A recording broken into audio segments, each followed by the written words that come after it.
دا ورو سوال کړی دی او دا هم ډېر فایدهمند سوال. وایي زه یو کمپنۍ کې کار کوم او کمپنۍ کې زما کار دا دی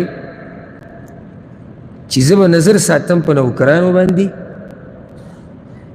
که څوک څه زیاتې کوي غلطي کوي دوکه کوي کار صحیح نه کوي نو زه به دا خبر مشرانو ته رسوم. دی وایي چې زه زړه مې مطمئن نه دی دا کار به زما لپاره روا یو که نه به یې روا. دا د دې رور اول خو د دې رور په نرم دیلۍ دلالت کوي او په حیا او په سړیتوب چې دا نن سبا په ډېرو لږو خلکو کې دی. دې کې هېڅ حرج نشته چې یو سړی داسې مزدوري کوي لکه دی چې ذکر کوي خو به یې کې شرطونه دي هغې کې څه دي شرطونه دي. تا ته موږ دا نه وایو چې زه بس کوه چې څه کې کوه نه راشه صبر وکړه کوه یو څو خبرې یادې کړه. یو جاسوسي ونه کې او تجسس د هغه څه کول چې خلک یې پټوي دا ناروا دي. ګوره یو سړی چې ګناه په پټه کوي که نه ګناه نو ته به ده نه پرده نه اوچتوي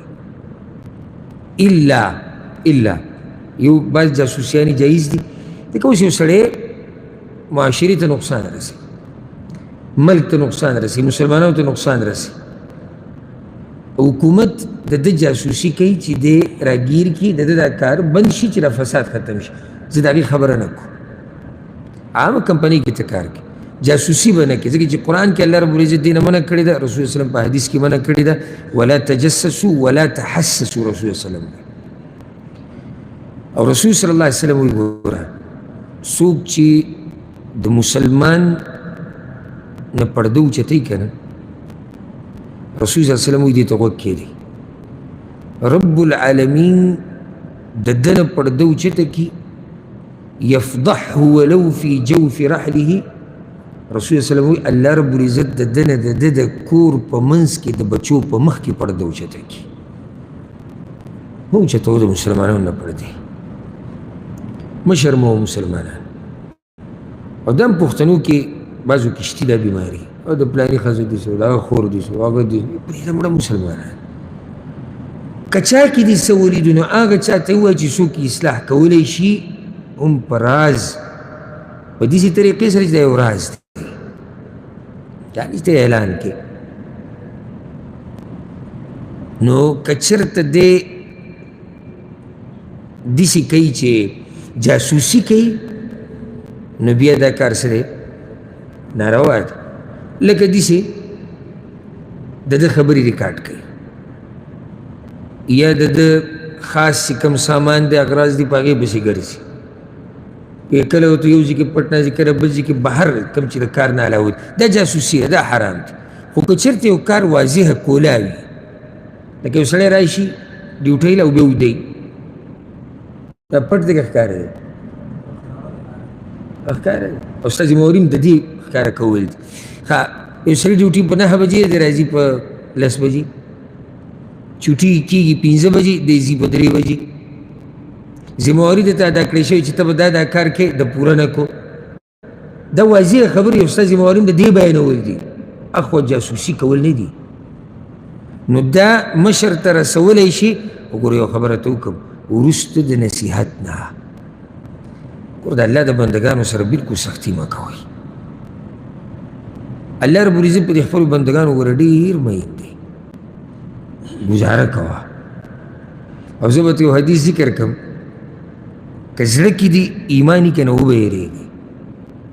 صحیح مسلم کې حدیث ته رسول صلی الله علیه وسلم اللهم من ولی من امر امتی شیئا یا الله زما په امت کې چې چاته هم زما د امت څه مشرتیا میلاو شوه یعنې چې چاته هم څه مشرتیا زما د امت د امتیانو میلاو شوه فشق علیهم او هغه پرې سختي جوړه کړه فشقق علی یا الله ته ورسره سختي جوړه کړه او فرفق به او یې اسانتیا وکړه نو یا الله ته ورسره اسانتیا وکړه.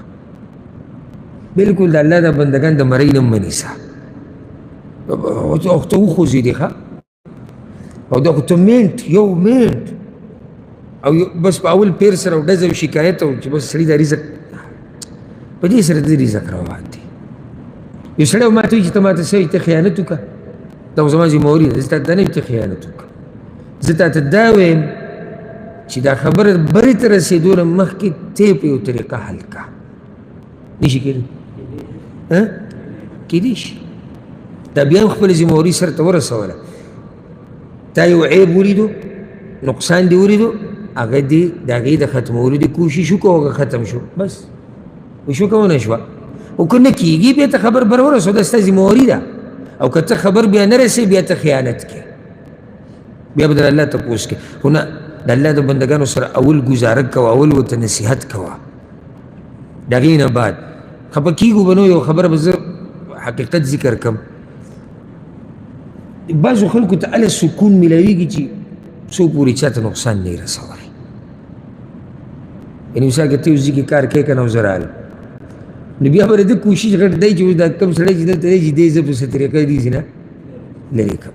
ده نه چا تپوس نه یې کړی دا کار دلته څنګه ګوره موږ یې ډېر په ښه طریقه کوو، موږ یې داسې کوو، موږ یې د دوی نه ښه کوو. دا ته چا ویلي چې ته پکې دا ټکی ووایې چې موږ یې د دوی نه ښه کوو؟ سپک ټکی دی. رزق تقسیم دی د الله له طرف نه. خوی درون ساته. د دینداره مسلمان خوی هغه داسې چې دی موړي، دی حیا کوي د الله نه او د مخلوق نه. دا ما یو واقعه بل اوس د ملګرو ته هم ذکر کوله، ما ټویټر باندې لیدلې وه، یو عربي ورکړې وه.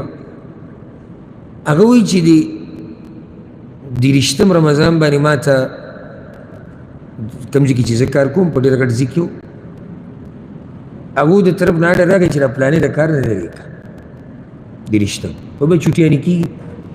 نو ما دا سوچ وکړو چې اوس یې نشم لرې کولی، لرې کومه خو اوس نه، ځکه چې اوس اختر روان دی، د واړه به هم خفه شي، دی به هم خفه شي، اوس هم چوټیانې کېږي. کله چوټیانې ختمې شي بیا به زه درته ووایم. دې ته سړیتوب وایي، دې ته حیا وایي، دې ته اوچت خوی وایي، دې ته د خلکو د رزق د خیال ساتل وایي. بیا چې کله وایي زه د اختر نه بعد رالم چوټیانې ختمې شوې، ما وایي چې راکس هغه فایل راوړئ ماله چې اوس ورسره خبره وکړو. فایل چې ما راوغوښتو ما کس معلومات وکړو چې خو نه یې راغلی، بیا مې ټلیفون وکړو، ټلیفون یې زوی اوچت کړو، ویې ما چې بابا دې چې شوي، چې بابا خو به دویم اختر مړلی.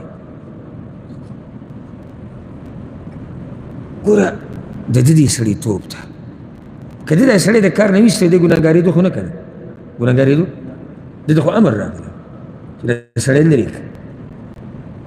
خو د ده دې سړیتوب ته وګوره، یعنې هغه سړی پکې د دنیا نه لړ، خو د هغه بچي د دې نه خبر نه شو چې زموږ پلار د کار نه ویستی شوی،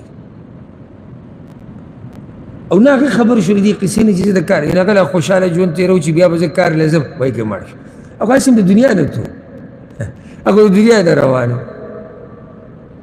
بعضو ځایونو کې سړی لږ ګزاره کوي، ځکه چې موږ هم الله ته مخامخ کېدو ویله یو د ګناهونو ګوډي یو ګوډي ډېرې غلطیانې موږ کړي دي، او که ویلې ګزاره کوو چې تا سره ګزاره وکړي، سختي مه کوه، ګنې تا سره به سختي وکړي.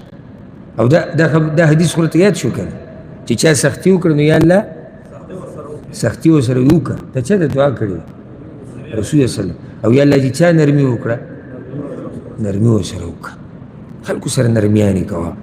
ته هېڅ خبر نه یې. ګوره کله کله ما تا ته خو داسې ښکاري که نه چې دا سړی 1000 روپۍ تنخواه ده، ما ته هېڅ نه دی.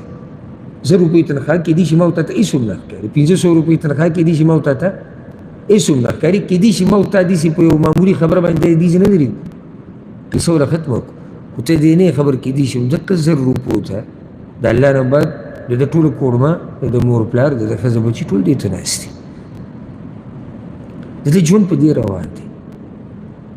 کوشش ته وکړه چې یو مسلمان له ترقي ورکړي، ورته ختمې او هسې دغه پورې خبره یې زړه پورې، یعنې که ما ته څوک د دې کار ووایي دا کار روا دی، یعنې ما خو وایي چې خپل شروط دي او دا کار څه دی روا دی، او یاره بیا هم ګران کار دی. یعنې که ما ته کي چې یاره تاله موږ داسې کار در کوو ښه غټه تنخواه او د خلکو باندې نظر ساته او بیا موږ ته وایه، هېڅ نه روانې دي، حلاله مزدوري ده. کېدای شي چې د بعضو خلکو زړه ونه مني، لکه چې بیا هم زړه ته راځي مړه پرېږده غریب صاحب.